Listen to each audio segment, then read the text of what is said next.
महज आंदोलन नहीं है। किसान आंदोलन इस देश में देश को बचाने का आंदोलन है, और देश को बचाने का जो आंदोलन होता है, बिहार की एक क्रांतिकारी धरती बढ़ चढ़ करके उसमें हिस्सा लेती है और उसको अगले मुकाम तक उसको अंजाम तक ले जाती है। बिहार दिवस के इस मौके पर आप तमाम बिहार वासियों का स्वागत करते हुए मैं अपने बाहर से आए हुए साथी को ये कहना चाहता हूं, मीडिया में हम लोगों को कवरेज नहीं है सर, लेकिन ऐसा नहीं है कि बिहार में किसान आंदोलन नहीं हो रहे हैं। अभी पूर्व के हमारे वक्ताओं ने आपको बताया कि लगातार दिल्ली में चल रहे आंदोलन के समर्थन में बिहार के विभिन्न इलाकों में किसान आंदोलन हो रहे हैं, और मैं खुद ये दूसरी किसान महापंचायत एड्रेस कर रहा हूं, उसको अटेंड कर रहा था, और कई राज्य स्तरीय प्रोग्राम हो रहे हैं। और कल शहीद आजम भगत सिंह सुखदेव और राजगुरु की शहादत दिवस है। उसके अगले दिन 24 तारीख को बिहार विधानसभा का घेराव करने का कार्यक्रम आयोजित किया गया है। लोगों को ये लगता है, लोगों को नहीं लगता है, दरअसल लोगों को लगाया जाता है। उसका बैटरी खत्म हो गया, ये सरकार की तरह है। लोगों को लगता नहीं है, दरअसल लोगों को लगाया जाता है। एक एक घंटा टाई सूट लगा करके, बढ़िया मेकअप करके पत्रकार लोग सामने बैठ करके बताते हैं कि ये आंदोलन सिर्फ पंजाब और हरियाणा का आंदोलन है। बार बार ये समझाने की कोशिश करते हैं कि ये आंदोलन बड़े किसानों का आंदोलन है। बार बार ये बताने की कोशिश करते हैं कि इस आंदोलन को अंतरराष्ट्रीय समर्थन मिल रहा है। बार बार ये बताने की कोशिश करते हैं कि कुछ आंदोलन जीवी लोग, महाराज आंदोलन जीवी होने में थोड़ी बुराई है। बुराई तो अपना कमीशन लेकर के ईमान बेच देने में होती है। लोगों के हक और अधिकार के लिए संघर्ष करने में बुराई नहीं होती है। लोगों को झांसा दे करके, अपनी गरीबी की कहानी सुना करके, अपनी फकीरी बता करके, जनता का गुल्लक तोड़ करके अपने दोस्तों का तिजोरी भर देने में होती है। आप देखिए कि ये पूरा का पूरा जो परिदृश्य आज हमारे सामने रचा जा रहा है, उस झूठ को स्थापित करने के लिए घंटों बहस कराए जाते हैं। लेकिन किसान आंदोलन क्यों हो रहा है, किसान के खिलाफ यह कृषि कानून कैसे पास किया गया है, उसको बताने के लिए 4 पेज की जरूरत पड़ती है। जैसे होता है ना भाई आखिर प्रेम का, वैसे ही 2 अक्षर सच बचाने के लिए 4 पेज की जरूरत पड़ती है। यह किताब हमारे साथी आपके बीच में वितरित कर देंगे, इसको पढ़िएगा। और खास करके मोदी जी का कोई अगर कट्टर समर्थक मिल जाए ना, तो उसको भी पढ़ाइएगा और उससे पूछिएगा कि उसको ऐसा क्यों लगता है कि पूरी कायनात उसकी मोहब्बत के खिलाफ है। वो मोदी जी को दिल दे दिया है, ठीक है, उसका दिल है, मोदी जी को दे चाहे जिसको दे दे। एक कहावत है ना, दिल आया गधी पर तो परी का क्या करना। उसका दिल है, वो मोदी जी को दे दिया है, कोई बात नहीं है। लेकिन एक दिल होता है, एक दिमाग भी होता है। तो उस भाजपा के कट्टर समर्थक को बुलाइएगा और बिठाइएगा और पूछिएगा, इसमें जो बात लिखी हुई है एक एक सवाल उससे पूछिएगा। पहला सवाल, एक बात बताओ, जब किसान कृषि बिल मांग ही नहीं रहे थे तो जबरदस्ती ये कृषि बिल सरकार उनको क्यों देने के लिए तैयार है? किसान कोई बोला कि हमको कृषि बिल दे दीजिए, कि जबरदस्ती की भलाई क्यों? सरकार के मंत्री आते हैं और टीवी में बैठ करके कहते हैं कि ये कृषि बिल किसानों की भलाई के लिए लाई गई है और किसान कहती है हमको भलाई नहीं चाहिए। बाबू रे बाबू, बाजार में जैसे चूहा मारने वाला दवा मिलता है, घुसिएगा झोला लेकर के कि कान में बजना शुरू कर देगा, चूहा मारने का दवा ले लीजिए, खटमल मारने का दवा ले लीजिए, पुलिस मारने का दवा ले लीजिए। अरे नहीं चाहिए यार। हमारे घर में खटमल नहीं है, हमारे घर में चूहा भी नहीं है, तो चूहा मारने का दवा खरीदिएगा और जबरदस्ती कोई कहे कि नहीं एक पैकेट के साथ एक पैकेट फ्री देंगे। मांगा किसान जो मांग रहा है उसमें सरकार चुप्पी साध रही है। हम वादा नहीं किए थे, प्रधानमंत्री जी वादा किए थे, एकदम बढ़िया स्नो पाउडर लगा करके, दाढ़ी छटवा करके, सुंदर सुंदर फोटो लगवा करके लिखे थे कि बहुत हुआ किसानों पर अत्याचार, अब की बार मोदी सरकार। नारा याद है ना? एक बात बता दीजिए, 6 साल हो गया। अच्छा, जो लोग को लगता होगा कि हमको मोदी जी से दुश्मनी है, ऐसा नहीं है। मोदी जी से कोई दुश्मनी नहीं है, खाली उनको दिक्कत इस बात का है कि कोई इंसान अपनी गरीबी को बेच करके, अपने ईमान को बेच करके जब देश के बेईमानों का तिजोरी भरने लगता है तो उससे सवाल पूछना जरूरी है। कोई सवाल नहीं पूछ रहे हैं। प्रधानमंत्री खुद बोले कि किसानों की आय दुगनी हो जाएगी। किसी किसान के पास चले जाइए और उससे कहिए और पूछिए कि आपकी आय दुगनी हुई है।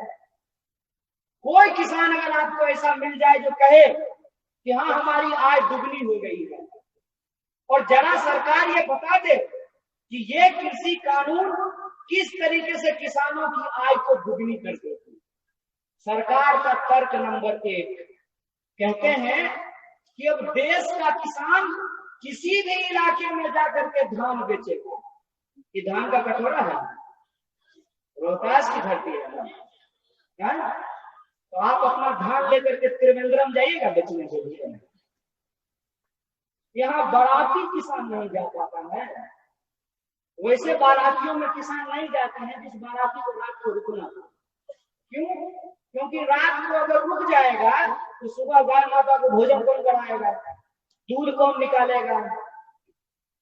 किसान के पास ऐसी स्थिति है कि वो अपना धान लेकर के त्रिवेंद्रम बेचने के लिए चला जाए, और धान का दाम जब आप हमको रोहतास में नहीं दे रहे हैं तो बंगलौर में हमको धान के दाम की गारंटी होगी। किसान के साथ क्या होता हम बताते हैं। असल कहते हैं ना, जाके पैर न फटे बिवाई वो का जाने पीड़ का। जो खेती किसानी करता है उसको मालूम होता है। सुबह में हम अपने खेत से टमाटर तोड़ लिए, आहत में क्या रेट चल रहा है हमको मालूम नहीं है। टमाटर जो है टेम्पू पर लाद करके बाजार ले गए हैं। अब बाजार जब लेकर के पहुंचे हैं तो पता चल रहा है कि टमाटर 1 रुपये किलो बिकेगा। जितना डीजल जला करके लाए हैं टमाटर आहत में पहुंचाने के लिए, पता चला मजदूरी भी नहीं निकला और डीजल का दाम भी नहीं निकला। रास्ता में लोग टमाटर फेंक करके आ जाए। ऐसा होता है कि नहीं होता? टमाटर कोई जूता है जी? टमाटर जूता नहीं है कि इसको पैकेट में बढ़िया से तैयार कर देंगे और कोई बढ़िया क्रिकेट प्लेयर से उसका प्रचार करा देंगे तो लोग हमारा जूता खरीदने लगेगा। किसान के साथ जो उसका सौदा होता है वो कच्चा सौदा होता है, और यही जो कच्चा सौदा होता है, इस कच्चे सौदे का फायदा उठाया जाता है। आप हमको लोग सोच करके बताइए कि सारा ब्याह शादी जो है वो अप्रैल मई जून में ही क्यों होता था? क्या उससे पहले ब्याह करने का मन नहीं करता था लड़का लड़की को? तो सब ब्याह जो है वो अप्रैल मई और जून में ही क्यों होता है? क्योंकि कृषि प्रधान देश में किसान अपने फसल को काटता है, अपने फसल को बेचता है, और उससे जो पैसा आता है उससे बाल बच्चा का ब्याह करता है। यही होता है। अब जब वो अपना फसल काट लिया है तो यही बिचौलियों के लिए मौका है, यही बिचौलियों के लिए मौका है कि किसान अपना फसल काट लिया है, अगर ये धान नहीं बेचेगा तो अपना बच्चा का फीस कैसे भरेगा, अपना कर्जा कैसे भरेगा, बेटा बेटी का ब्याह शादी कैसे करेगा। तो उसी टाइम पे जो बिचौलिए हैं वो हमारे साथ, किसानों के साथ बार्गेन करते हैं, और बार्गेन करके क्या करते हैं, बार्गेन करके हमारे सौदे को औने पौने दाम में खरीद लेते हैं। प्रोक्योरमेंट का कोई व्यवस्था नहीं है। अगर प्रोक्योरमेंट का व्यवस्था होता तो हम भी अपना धान रखते और जब महंगा होता तब बेचते, लेकिन ऐसा बिहार के किसान नहीं कर पा रहे हैं। बिहार के किसानों की जो समस्या है उसके बारे में अगर चर्चा की जाए तो कम से कम 12 घंटा लगेगा समझाने के लिए कि बिहार के किसानों की क्या समस्या है। यहाँ हरियाणा के साथी बैठे हुए हैं, आपके यहाँ जो कृषि बिल के समर्थन में बोलता है उसको कहिएगा चलो बिहार, तुमको बिहार लेकर के चलते हैं। तो बिहार आकर के जब यहाँ के किसानों की हालत देखेगा तो उसको कहिएगा यह सरकार हरियाणा के और पंजाब के किसानों की भी हालत बिहार के किसानों की कर देना चाहती है। यह बात आप समझ लीजिए। बिहार में 2006 से मंडी समाप्त है, और मंडी को समाप्त करके किसको दे दिया गया है, पैक्स को। और पैक्स को खरीदने का क्षमता कितना है, जीजा जी, साला जी, फूफा जी, भतीजा जी, 4 को जो है धान खरीदते खरीदते पैक्स का कोटा फुल हो जाता। अब पैक्स का कोटा फुल हो गया तो बताइए किसान क्या करेगा। 1868 रुपया का रेट है, 1200 रुपया, 1300 रुपया, और आपका भाग अगर बहुत अच्छा है तो 1350 रुपया आप लोग धान बेचे नहीं बेचे, 1350 में, 1350 में धान बेचते हैं। और पैक्स में भी जब खरीद होती है सर जान लीजिए 1868 का रेट है और 1700 रुपया, वहां भी 168 रुपया का बेईमानी होता है, घूस लिया जाता है।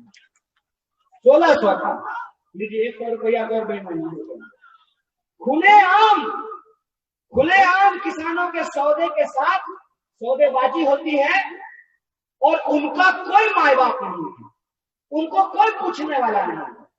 मैं एक आंकड़ा आपको देता हूं, बिहार में 50,000 मीट्रिक टन का जो है खरीद हुआ है, और बगल में है मध्य प्रदेश, वहां पर 139 लाख मीट्रिक टन गेहूं खरीदा गया है। कहा है भाई, मध्य प्रदेश का गेहूं है, हमारा गेहूं क्या है, गोबर। क्या है हमारे गेहूं में, क्यों बिहार के किसानों की गेहूं की खरीद नहीं हो रही है, और एक भी चीज की एमएसपी पे खरीद नहीं है, न मखाना का खरीद, न मक्का का खरीद, न सरसों का खरीद, न दाल का दलहन का खरीद, न धान का खरीद, न गेहूं का खरीद, किसी चीज का खरीद एमएसपी पे नहीं होता। और किसानी की ऐसी दुर्दशा अगर बिहार में नहीं होती, सर शौक से नहीं जाते हैं कश्मीर के लोग, शौक से जाते हैं क्या, शौक से जाते हैं मुंबई में भैया बोल करके गाली सुनने के लिए। भाजपा का नेता बोलता है बेशरम, वो जो गोयल है, मुझे याद है वो स्टेटमेंट में उस समय दिल्ली में था। भाजपा का नेता बोलता है दिल्ली में कि बिहारी लोग आकर के दिल्ली को गंदा करें। अरे बकलोल, हम लोग गंदा कर देते हैं, तुम्हारा गंदगी हम साफ करते हैं, तुम्हारा कचरा ढोते हैं, तुम्हारा ठेला खींचते हैं, तुम्हारे लिए सब्जी बेचते हैं, तुम्हारी सड़कें बनाते हैं, तुम्हारी बिल्डिंगें बनाते हैं, क्योंकि हम जिसको वोट देते हैं वो बेईमान है। अगर वो ईमानदार होता तो सारी ट्रेनें बिहार से दिल्ली, कलकत्ता, मुंबई नहीं जाता। फिर पंजाब के लोग भी, आपके खेत में को पंजाबी मिला है मजदूरी करते हुए, एक को हरियाणवी, एक को मराठी, और आप चले जाइए यहाँ बैठे हुए, आपके खेत में बिहारी मजदूरी करता है, आपके खेत में क्यों करता है, इसलिए करता है कि यहाँ की खेती और किसानी को तबाह कर दिया गया, यहाँ खेती और किसानी को बर्बाद कर दिया गया। एक बहुत बड़ी आबादी बिहार की ऐसी है जिसके पास जमीन है ही नहीं, और पता नहीं कितना दिन से सुनते आ रहे हैं कि भूमिहीनों को बिहार में 2 डिसमिल जमीन दिया जाएगा। सरकार चुन करके चौथी बार आ गई है, लेकिन 2 डिसमिल जमीन किसी को नहीं दिया गया। कहते हैं गैर मजरूआ जमीन का मालिक सरकार होता है, तो सरकार का मालिक कौन होता है? सरकार की मालिक जनता होती है ना। तो गैर मजरूआ जो जमीन है, जिसका कागज किसी के पास नहीं है, जो सरकार की जमीन है, क्या उस जमीन पर भूमिहीनों से खेती नहीं कराई जा सकती? कोऑपरेटिव नहीं बनाया जा सकता? मंडियों में सही तरीके से हमारे फसलों की खरीद नहीं हो सकती है? और खेती किसानी अगर ठीक से होती तो क्या हमारे ही बच्चों को पढ़ने के लिए बाहर जाना पड़ता, इलाज कराने के लिए बाहर जाना पड़ता, मजदूरी करने के लिए बाहर जाना पड़ता? हमारी दुर्दशा के लिए हमारी यह व्यवस्था जिम्मेवार है। इसीलिए मैं आप तमाम लोगों से अपील करने आया हूं, आपका टीवी है, आप उसको रिचार्ज कराते हैं, लेकिन उसके भीतर जो पत्रकार है उसने अपने ईमान को बेच दिया, उसकी बात को आप मत मानिए।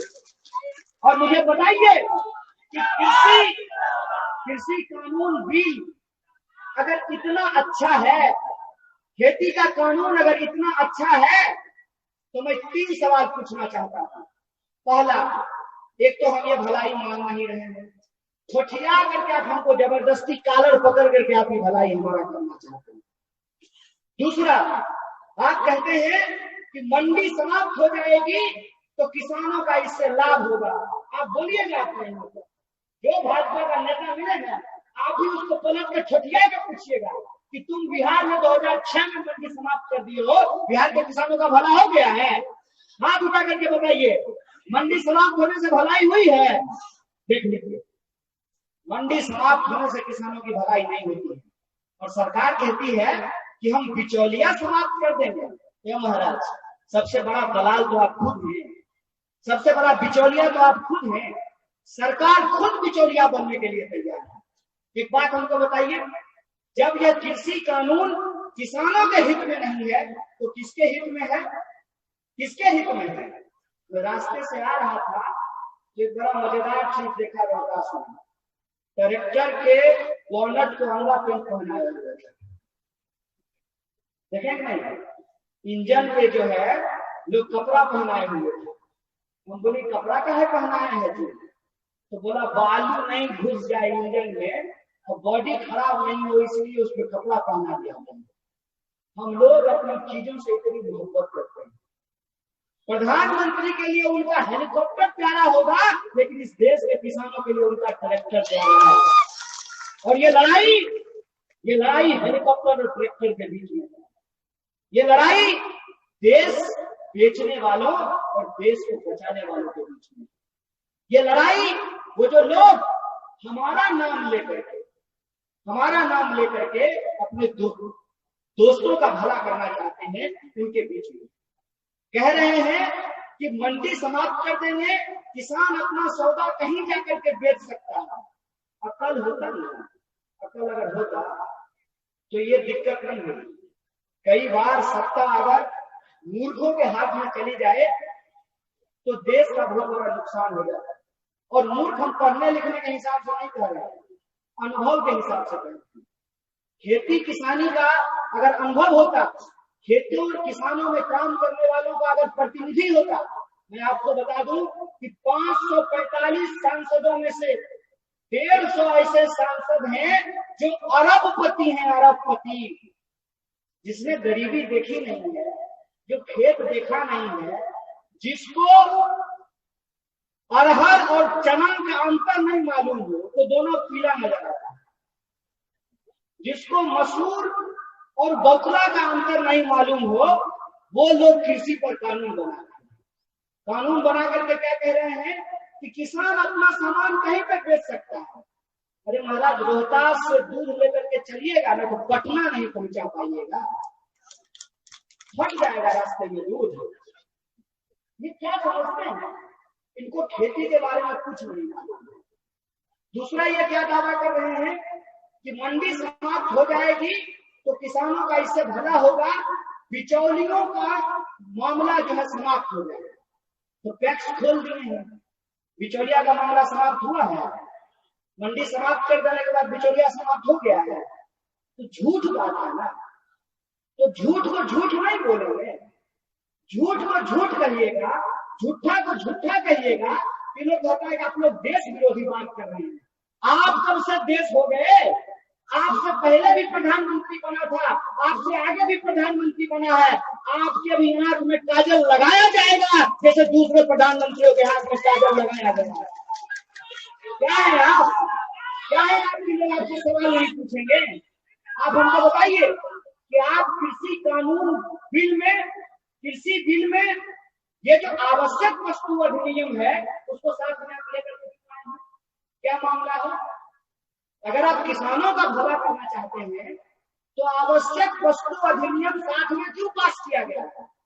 आवश्यक वस्तु अधिनियम साथ में इसलिए पास किया गया है कि अगर हमारे पास माल है ना तो हम पूरे सासाराम का धान खरीद लें और उस धान को अपने गोदाम में रख देंगे, और दरोगा जी का हिम्मत नहीं है कि आप मेरे गोदाम में छापा मार सकते हैं। नहीं मार सकते, पहले मार सकते थे, पहले मार सकते थे, बोलिए ना, पहले मार सकते थे, अब नहीं मार सकते। आपके पास पावर नहीं है, आके हमारा दरबानी कीजिएगा, लेकिन काला बाजारी का तो हमारा सामान उसमें खाता नहीं मारेगा। ये है कानून।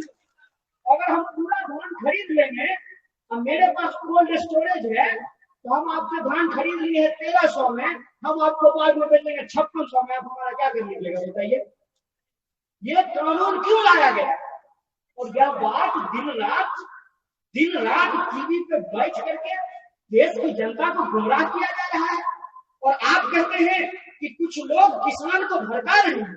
अरे जो तुम्हारे थाली में रोटी पहुंचाता है तुम उसको बेवकूफ समझते हो? जिस देश में ये गाना गा करके, ये गाना सुन करके हम बड़े हुए हैं, मेरे देश की धरती सोना उगले उगले हीरे मोती देश की धरती, उस देश में आप किसानों को देशद्रोही कह रहे हैं।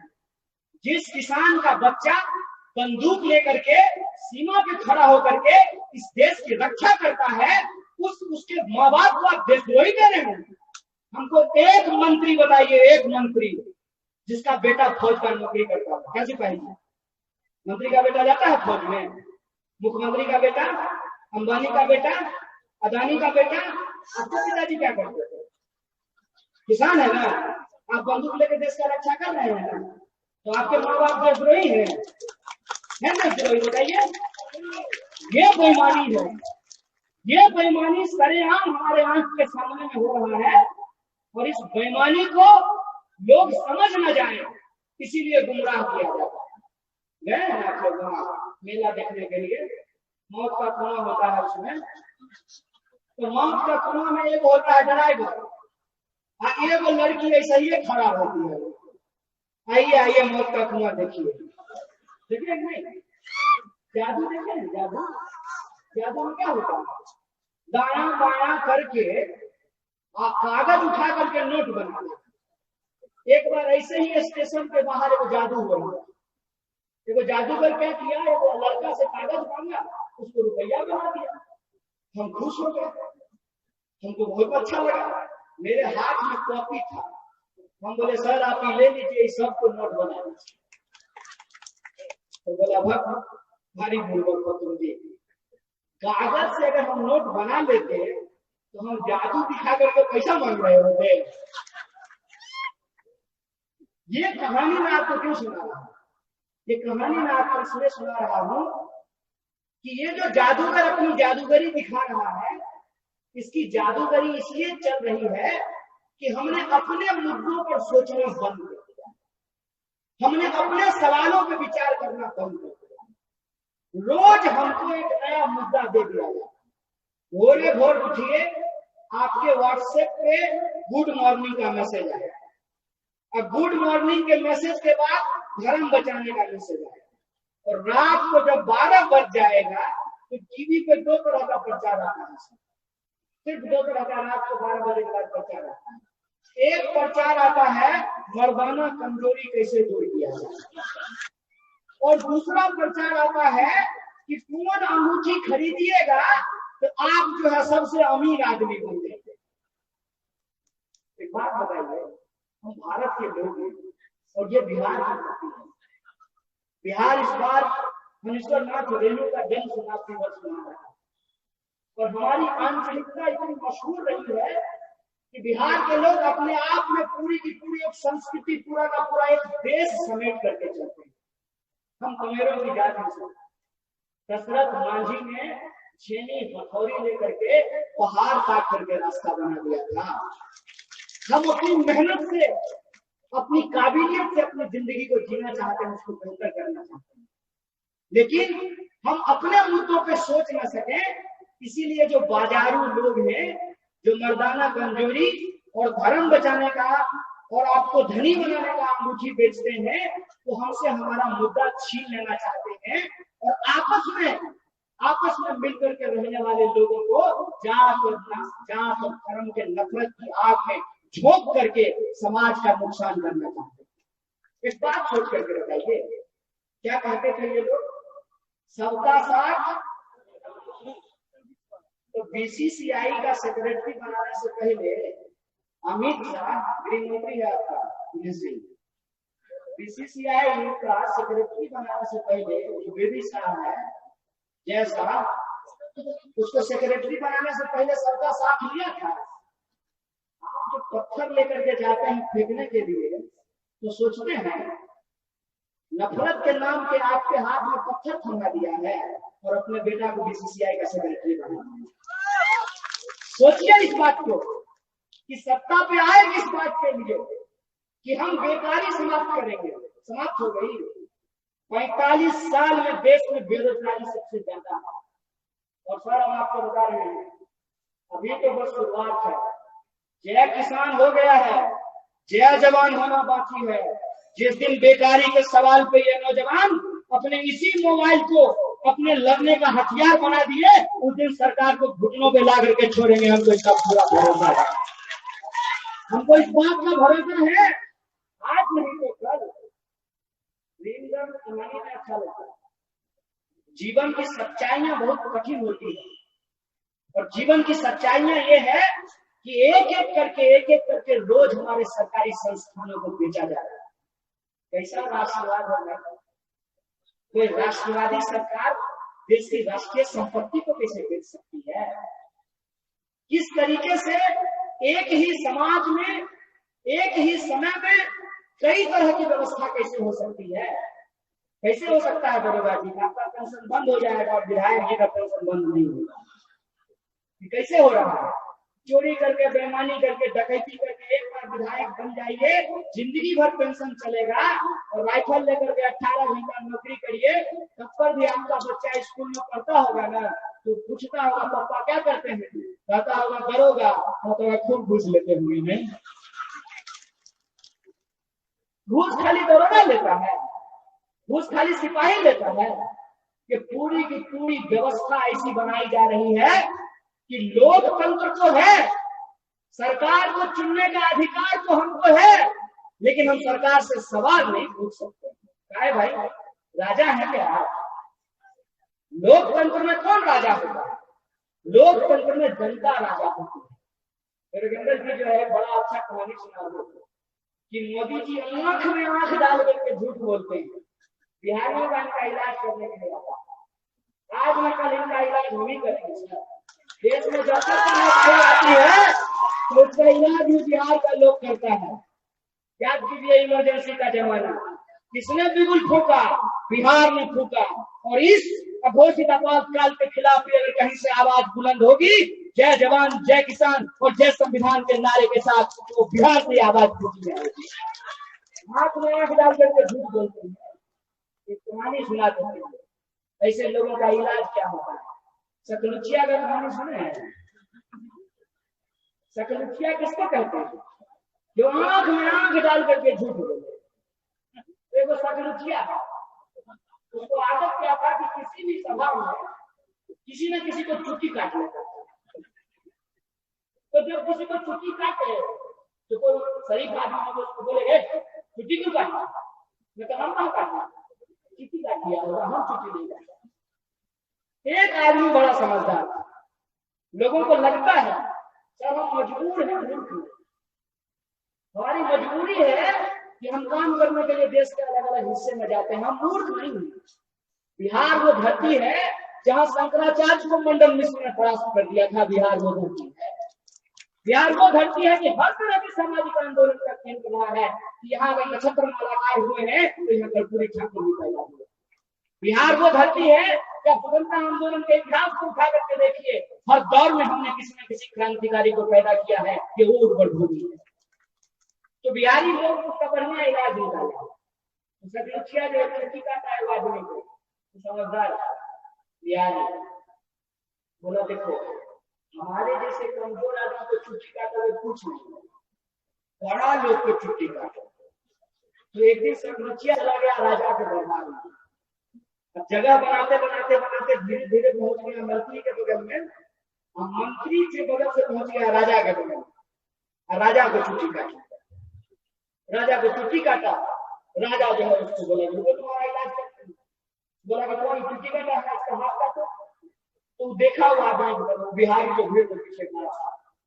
बोला कि फंसा दिया कि राजा को छुट्टी कटवा दिए। तो बोला देखो लोगों को ना छुट्टी भी देख करके काटना चाहिए। मोदी जी को ये लगा कि विश्वविद्यालय को देशद्रोही बना दिए बहुत आसानी से। यूनिवर्सिटी को देशद्रोही बनाए, मुसलमान को देशद्रोही बना दिया आसानी से। तो कई बार क्या होता है कि होशियार लोग हमारे जैसे 3 जगह मारता है। एक बार पैर, फिर छू करके देखता है, और फिर नाक से सुनता है। तो प्रधानमंत्री जी को लगा कि विश्वविद्यालय निपटा दिए, मुसलमान निपटा दिए, थोड़ा किसानों को भी निपटा देते हैं।